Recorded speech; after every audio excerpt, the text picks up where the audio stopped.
নির্বাচন নাকি আগে স্থানীয় সংসদ নির্বাচন। প্রথম আলোর একটা সার্ভে বলছে 64% হচ্ছে স্থানীয় সরকার নির্বাচন। তো এখন ওটার ভিত্তিতে কি সিদ্ধান্ত হয়ে যেতে পারবে? এর সাথে পলিটিক্স কিভাবে যুক্ত? মানুষ এখানে কিন্তু রাজনীতি আছে না, মানুষ দেখছে যে আমি আমার ডেথ সার্টিফিকেট পাই না, তারপর ব্যবসা করবো তার জন্য পাই না, আমার আরো যে সমস্ত সোশ্যাল দরকার আছে, সার্টিফিকেশন বা অন্য কিছু, এটা তো পাচ্ছি না যেহেতু আমার কোনো সরকার নেই। মানে ভাই আপনার কাছে মনে হয় না যে এইসব জরিপের অনেকখানি হচ্ছে মত মোরল বা ওপিনিয়ন লিডার দ্বারা প্রভাবিত? কারণ অনেকে তো এই কথাও বলতেছেন যে পলিটিক্যাল লিডাররা না আসলে বা পলিটিক্যাল গভর্নমেন্ট না আসলে এই যে নিরাপত্তার ব্যাপারটা বা নিরাপত্তা বোধের ব্যাপারটা সেইটা আসলে ঠিক হবে না। সেইটা আসলে কারণ এই সরকার কোনো মতে একটু সময়টা পার করে দিচ্ছে, হয় না, ক্রিজে বল ঠেকাইলাম, ডাক করলাম, সময়টা পার করে দিলাম, মানে ওরকম আমারও মাঝে মাঝে মনে হয়, কিন্তু আমি ঠিক অতখানি আবার বিবেচনাহীন হতে চাই না। কারণ আমি যখন দেখি যে ধরেন যেরকম করে তার ইতিমধ্যে তার 6টা কমিশনের রিপোর্ট প্রকাশ করেছে, আমি জানি না কারা দেখুন আপনি পেয়েছেন কিনা, পরে বোঝা যায় তো যে তারা পরিশ্রম করেছে, পড়াশোনা করেছেন, পুরা প্রপোজাল আপনি অ্যাগ্রি না করেন, কিন্তু এইটা পুরা জাতিকে, আপনি কল্পনা করেন, পুরা জাতিকে কনস্টিটিউশনের বিতর্কের মধ্যে চাপিয়ে দিয়েছে। যারা পার্লামেন্টের মেম্বার তাদের 50% হয়তো কনস্টিটিউশন ঠিক মতো পড়ে যেতে, এখন আপনার চায়ের দোকানে পর্যন্ত কনস্টিটিউশন না, এটা তো একটা মানে আপনার কাছে ঠিক পাঠ মনে হয় কিনা? এটা তো একটা ঠিক মানে আমরা ওয়ার্ল্ড ব্যাংক থেকে ইন্টারন্যাশনাল এনজিওগুলির থেকে শুরু করে নতুনকার এনজিওর কাজে এগুলা যে কমিশন করবে, রিপোর্ট করে সেটা নিয়ে আলোচনায় রাখবে, কিন্তু শেখ হাসিনা তো সংবিধান দেখে দেখে মানুষের উপর অত্যাচারটা চালায় নাই। সংবিধানটার প্রতিপক্ষ করা হয়েছে, সংস্কারের কথা বলা হয়েছে, এটা আরেকটা পলিটিক্যাল গভর্নমেন্টই তো করতে পারতো বা করা উচিত ছিল। কেউ কেউ এরকম বলে থাকেন। আপনার পলিটিক্যাল গভর্নমেন্ট তো করেনি, এবারে পলিটিক্যাল গভর্নমেন্টের উপরে সেই চাপ আমরা রাখতে পারতাম যে সংস্কার কমিশনটা করো, এবং সেই সংস্কার কমিশন করে আজকে প্রদেশ, কালকে উপদেশ, এটা কিরকম? মানে এটা তো মানে যাইছে তাই, মানে যখন যেটা মনে হয়েছে। মানে ভাই আমরা সংস্কার কমিশনের রিপোর্টগুলি দেখছি, সেটা প্রশাসনের সংস্কার কমিশন হোক, সংবিধান সংস্কার কমিশন হোক, প্রতিটা জায়গায় মানে আমি বলবো যে নবিশি ভাবে সেই সংস্কার কমিশনগুলি রিপোর্ট করছে অনেকগুলি জায়গায়, প্রতিটা জায়গায়।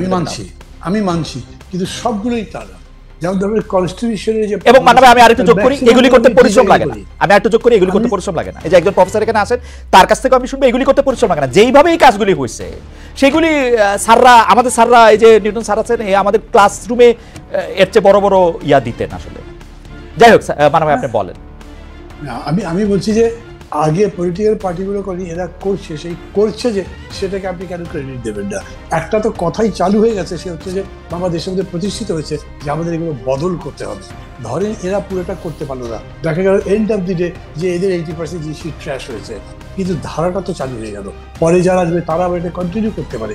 সেই অর্থে আমি বলছি যে এদের এই প্রচেষ্টাকে আপনি ধন্যবাদ দিতে হবে, বিকজ আমি মনে করি যে এটা দিয়ে পুরা জাতিকে একটা থিওরিটিক্যাল ডিবেটের মধ্যে, একটা ইথিক্যাল ডিবেটের মধ্যে, মানে একটা জ্ঞানের চর্চার মধ্যে নিয়ে যেতে পেরেছে। আগে এটা ছিলই না। মানে ভাই আপনি যখন বলছেন আমি ধন্যবাদ দিচ্ছি, তবে এই বিষয়টা আমি একটু প্রফেসর নিউটনের কাছে একটু জানতে চাইতেছি যে প্রফেসর নিউটনের যে কমিশন সংস্কার করা, এর মধ্যে থেকে আমরা কি পাচ্ছি? আসলে আমার মূল প্রশ্নটা আপনার কাছে ছিল হচ্ছে যে বা যে প্রশ্নটা আমি আসলে করতে চাইছিলাম বা যে প্রশ্নটার মধ্যে আমি আসতে চাইছিলাম, যে এখানে সংস্কারের কথা বলা হচ্ছে, এখানে বলা হচ্ছে, কিন্তু আমাদের মধ্যে নিরাপত্তার অভাব বোধটা অনেক বেশি তীব্র হইতেছে।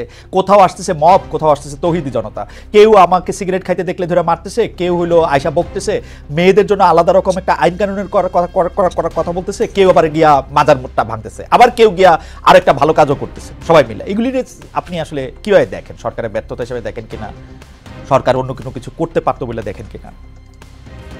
খালেদ, মান্না ভাইয়ের কাছে আপনি যাওয়ার আগে আমাকে যেটা শেষ প্রশ্ন করে রেখে গিয়েছিলেন যে মান্না ভাইয়ের কাছ থেকে ফিরে এসে যেন বলি, সেটা ছিল যে অরাজনৈতিক সরকার পারে কি ধরনের কতটুকু করতে পারে, না করতে পারে। এখানে আমি একটু সতর্ক থাকতে চাই। রাজনৈতিক সরকার কথাটার অর্থ আর দলীয় সরকার কথাটার অর্থ একই না। এই সরকার রীতিমতো রাজনৈতিক সরকার, এটা কোনো অরাজনৈতিক সরকার।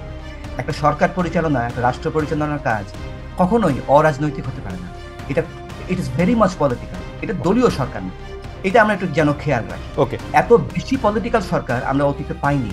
এই যে মান্না ভাই দারুণ বলেছেন যে দেখেন সংস্কার প্রশ্নটা, রাষ্ট্র সংস্কারের প্রশ্নটা সত্যি সত্যি রাষ্ট্র পরিচালকেরা, সরকার সিরিয়াসলি করছেন, কাজটা করছেন, এটা আমরা অতীতে কখনো করিনি। এটা আমাদের ইস্যুই ছিল না। অথচ আমাদের বাচ্চারা 2018 সালে বলছিলেন যে রাষ্ট্র মেরামত লাগবে। নিরাপদ সড়ক আন্দোলন করতে গিয়ে তারা বলছিলেন যে রাষ্ট্র মেরামতের কাজ চলছে, স্কুলের ছেলেরা আমাদেরকে বলেছিলেন, তাই না? এবং সেখান থেকে কিন্তু ওই বলতে গেলে এটা একটা ন্যাশনাল এজেন্ডা হয়ে আছে। যে আমি প্রথমে 1 নম্বর যেটা বলবো যে এটা অরাজনৈতিক সরকার না, এবং বাংলাদেশের ইতিহাসে, অতীতের ইতিহাসেও এই প্রথম গোটা কনস্টিটিউশনাল রিফর্মের প্রশ্নটা এত সিরিয়াসলি, এত বেশি পলিটিক্যালি মানুষের আম জনতার মধ্যে পর্যন্ত এসেছে।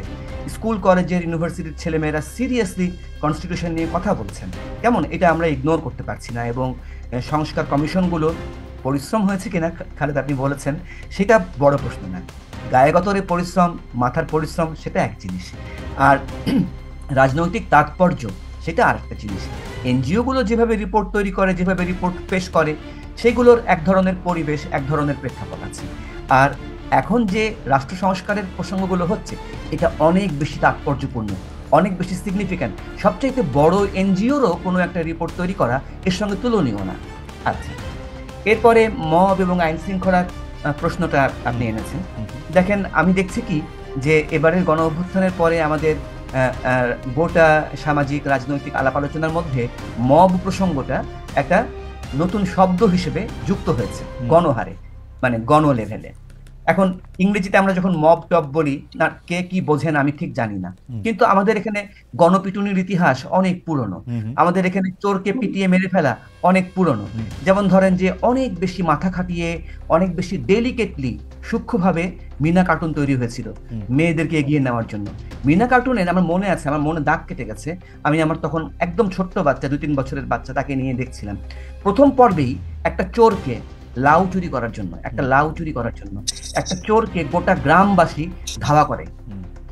এমন এগুলো আমাদের সমাজের মধ্যে, আমি শুরুতে যে অদৃশ্য লীগ প্রসঙ্গে যেটা বললাম, আমাদের গোটা সমাজ কাঠামোর মধ্যে, আমাদের প্রতিষ্ঠানগুলোর মধ্যে, আমাদের পরিবারের মধ্যে, আমাদের ব্যক্তিগত চিন্তা প্রণালীর মধ্যে অনেক মুশকিল আছে। আচ্ছা, তার মধ্যে এরকম এই জিনিসগুলো আছে। আমি আরেকটা প্রশ্ন তুলেছেন, বলে নিই আমি, সেটা হলো যে এই যে মেয়েদের সিগারেট খাওয়া নিয়ে আমি বলি কি, দেখেন, এটা তো খুব খারাপ কাজ হয়েছে, অকল্পনীয় খারাপ কাজ হয়েছে, তাই না? এখন এটা এমন না যে এটা জুলাই অভ্যুত্থানের পরে প্রথম ঘটলো, অতীতে কখনো ঘটে নাই। এবং এখানে সিগারেটটাও ইস্যু না। আমাদের দেশে সবচাইতে প্রগতিশীল বলে যে লোকগুলো পরিচিত, যারা নিজেদেরকে মনে করেন যে আমরা প্রগতিশীল, তারা উঠতে বসতে শব্দটা ব্যবহার করেন, বা আমি বলছি কি, একদম আমাদের জেএমবি, আমাদের জনযুদ্ধ, আমাদের লেফট আন্ডারগ্রাউন্ড পার্টি, আমাদের কমিউনিস্ট লেফট পার্টিগুলো, আমাদের আওয়ামী লীগ, আমাদের বিএনপি, আমাদের জামায়াতে ইসলামী, সবগুলো পলিটিক্যাল পার্টি, আপনি নেতাদের ফ্যামিলিতে যদি ঢোকেন, দেখবেন মেয়েদের অবস্থাটা। আমাদের কি গরিব, কি বড় লোক, কি গ্রামের, কি শহরের, কি এই ধারার রাজনীতি, কি ওই ধারার রাজনীতি, সমস্ত ক্ষেত্রে আমাদের পরিবারগুলোর মধ্যে আমাদের মেয়েদের অবস্থা খুব খারাপ। আমাদের পরিবারগুলোর মধ্যে বল প্রয়োগ একটা সাধারণ কথা। উন্মাদের একটা কার্টুন চালু হয়েছিল, স্লোগান হয়ে গেছিল, আপনার মনে থাকবে, সবার মনে আছে, বাইরের উপরে ওষুধ নাই। এটা হচ্ছে, আমরা মনে করতাম যে আমাদের স্কুলের সেই টিচারটা ভালো, যে ছেলে মেয়েদেরকে মারে, কেননা মানুষ করার জন্য মারতে হবে। এই যে ব্যাপারগুলো দেখেন, বল প্রয়োগ নিয়ে, নারীর প্রতি অ্যাটিটিউড নিয়ে, এগুলো আমাদের পুরনো রোগ, এগুলো দীর্ঘ মেয়াদে আমাদের কাজ করতে হবে। প্রফেসর নিউটন, আমি দুটো বিষয় একটু আপনার দৃষ্টি আকর্ষণ করতে চাই। একটা, আপনি এদেরকে রাজনৈতিক সরকার বলেছেন, কিন্তু নির্দলীয় সরকার বলেছেন। কিন্তু আমার কাছে মনে হয় যে আপনি যেমন বলছেন যে এই সরকারের মতো এত বেশি রাজনৈতিক সরকার আসলে অতীতে কখনো দেখা যায়নি, সেই বক্তব্যের সাথে আমি একমত পোষণ করে কই যে এই সরকারের মতো দলীয় সরকারও আসলে খুব বেশি আসলে দেখা যায় নাই, যারা আসলে মার্কা না নিয়ে আসছেন, অনির্বাচিত দলীয় সরকার। যেমন প্রফেসর ইউনূস রাষ্ট্র ক্ষমতা নিয়েই প্রথমেই বলছেন এই ছাত্ররা তাদেরকে নেতৃত্ব নিয়োগ দিচ্ছেন।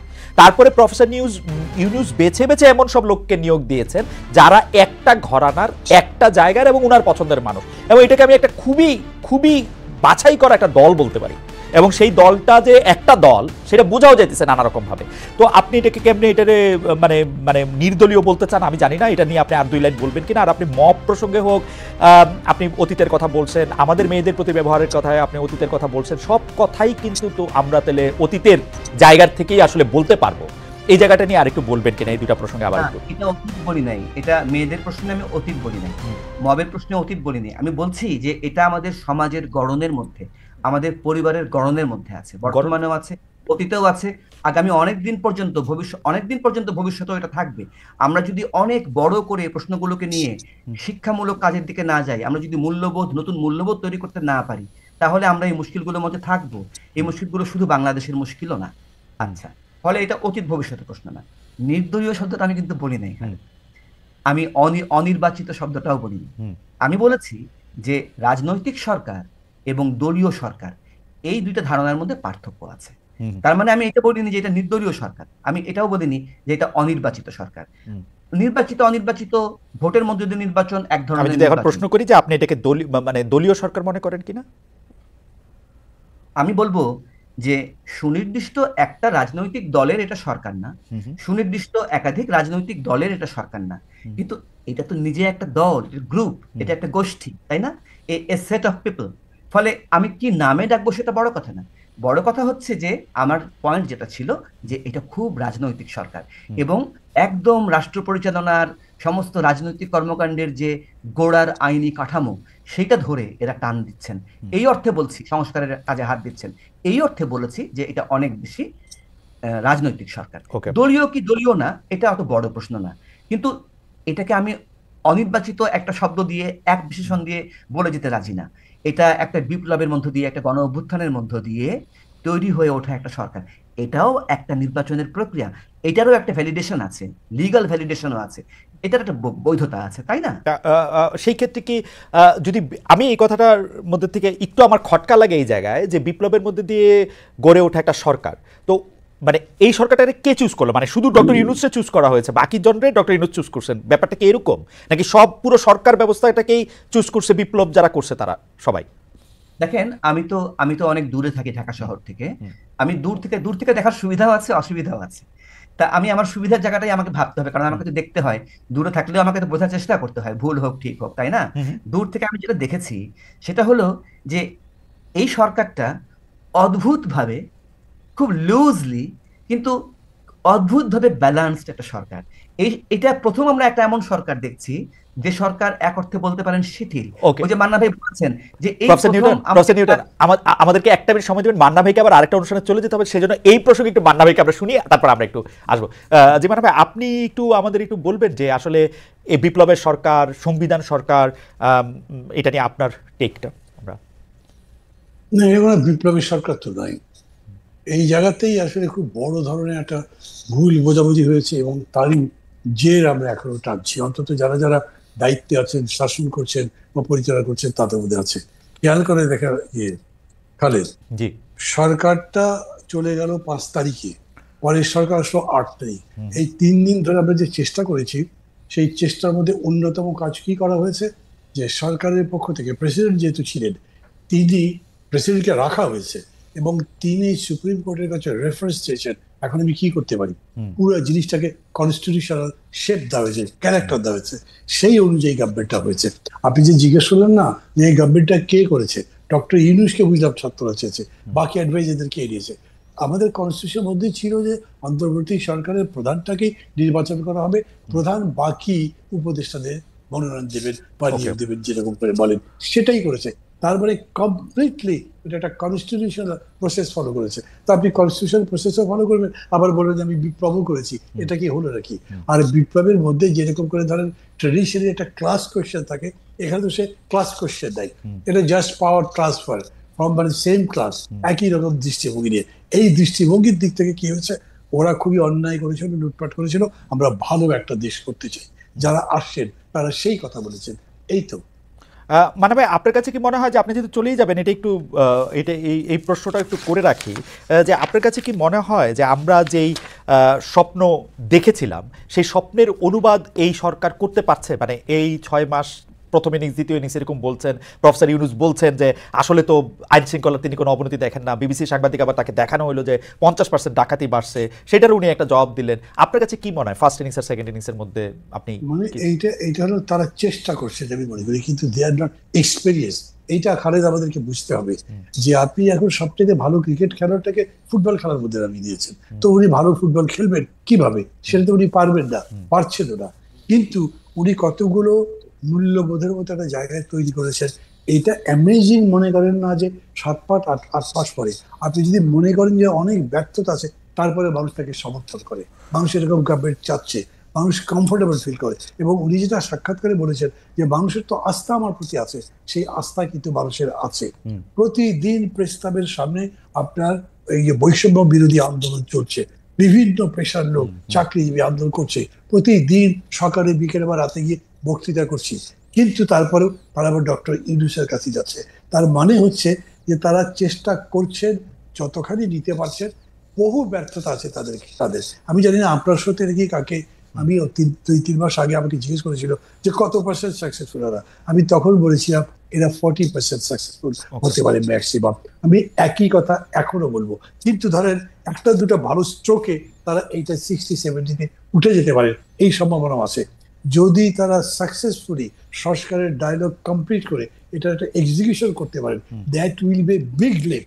যদি পারেন, পারবেনই না তা বলবো কেন, পারবেই যে তাও বলতে পারবো না, বিকজ ওই যে সমস্যাটা আছে, আলটিমেটলি গভর্নেন্স ইজ পলিটিক্যাল। এটা অবশ্য নিউটন সাহেব বললেন তো, ওইটা গভর্নমেন্ট মানতে চায় না, পলিটিক্যাল ডিসকোর্সের মধ্যে যায় না, কথাবার্তা বলে না, রাজনীতিবিদদের সাথে কথা বলে না, বিভিন্ন জায়গাতে বক ডাউন হয়ে যাচ্ছে এবং তাদের উনাদের আর কেমনে দোষ দিবা? আপনারা তো কোনোদিন কোনো বিষয়ে একমত পোষণ করেন নির্বাচনের আসন ভাগাভাগি ছাড়া? না করি তো, আমরা এই যে এই গভর্নমেন্টকে এগ্রি করছি এতদিন ধরে। ওকে, অবশ্য বলতে পারেন খুব ঠাগায় পড়ে গেছি যদি বলি তোমাকে মানি না, উনি যদি বলেন ঠিক আছে আমি